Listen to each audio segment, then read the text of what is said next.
നമ്മുടെ കുഞ്ഞുങ്ങളെ അംഗനവാടിയിലേക്കും പ്ലേ സ്കൂളിലേക്കും ഒക്കെ അയക്കുന്നത് അവിടെയുള്ള ജീവനക്കാരെ വിശ്വസിച്ചാണ്. നമ്മൾ നോക്കുന്നത് പോലെ നമ്മുടെ കുഞ്ഞുങ്ങളെ അവർ നോക്കുമെന്ന വിശ്വാസം.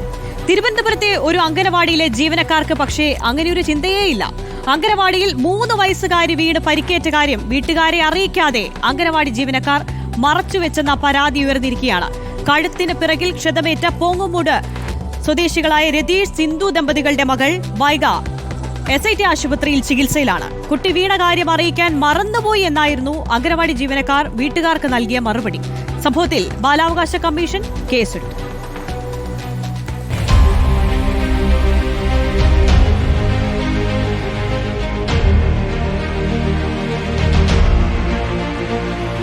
മാറനല്ലൂർ പഞ്ചായത്തിലെ ഓഫീസ് വാർഡിൽ സ്ഥിതി ചെയ്യുന്ന അങ്കണവാടിയിൽ വ്യാഴാഴ്ചയാണ് സംഭവമുണ്ടായത്. രതീഷിനും സിന്ധുവിനും ഇരട്ട കുട്ടികളാണ്.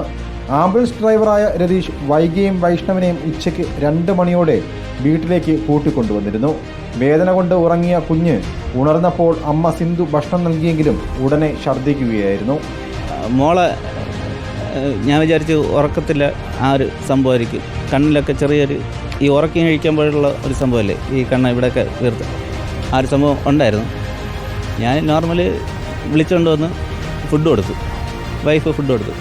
ഒരു 2 പ്രാവശ്യം കഴിച്ചപ്പോഴത്തേക്ക് അത് നേരെ വൊമിറ്റ് ചെയ്തു. അപ്പോൾ ടീച്ചർ പറയണത് ഇത്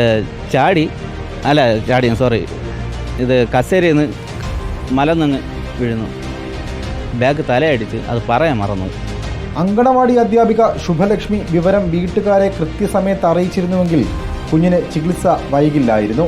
വിവരമറിഞ്ഞ് ബാലാവകാശ കമ്മീഷൻ അംഗം ഡോക്ടർ F. വിൽസന്റെ നേതൃത്വത്തിലുള്ള സംഘം കുഞ്ഞിനെ SITയിൽ വന്ന് സന്ദർശിക്കുകയും സംഭവത്തിൽ അധ്യാപികയ്ക്കെതിരെ നടപടി സ്വീകരിക്കുമെന്നും പറഞ്ഞു. വാസ്തവത്തിൽ അംഗൻവാടി ടീച്ചർക്ക് ഒരു തെറ്റ് പറ്റിയതായിട്ട് നമുക്ക് ബോധ്യപ്പെടുന്നു. തീർച്ചയായും തുടർ നടപടി കമ്മീഷൻ്റെ ഭാഗത്ത് നിന്ന് സ്വീകരിക്കും. കുട്ടിക്ക് ആവശ്യമായ സഹായങ്ങൾ, നിയമപരമായ സഹായങ്ങൾ ഉൾപ്പെടെയുള്ള കാര്യങ്ങൾ കമ്മീഷൻ ചെയ്തു കൊടുക്കും. കഴിഞ്ഞ 3 ദിവസമായി കുഞ്ഞ് SITയിൽ ഗുരുതരാവസ്ഥയിൽ തുടരുകയാണ്. ഇന്നും തുടർച്ചയായി ഛർദ്ദിച്ചതിനെ തുടർന്ന് കുഞ്ഞിനെ വീണ്ടും MRI സ്കാൻ എടുക്കാൻ ഡോക്ടർ നിർദ്ദേശിക്കുകയായിരുന്നു. വീഴ്ചയിൽ തലയിൽ ആന്തരിക രക്തസ്രാവം ഉണ്ടാവുകയും സുഷുമ്നാ നാഡിക്ക് ക്ഷതം സംഭവിക്കുകയും ചെയ്തിരുന്നു. എന്നാൽ 2.5 വയസ്സുള്ള കുഞ്ഞിന് ശസ്ത്രക്രിയ ഒഴിവാക്കി മരുന്നുകൾ നൽകി വൈകിയെ തിരികെ ജീവിതത്തിലേക്ക് എത്തിക്കാനുള്ള ശ്രമത്തിലാണ് SITയിലെ ഡോക്ടർമാർ. റിപ്പോർട്ടർ, തിരുവനന്തപുരം.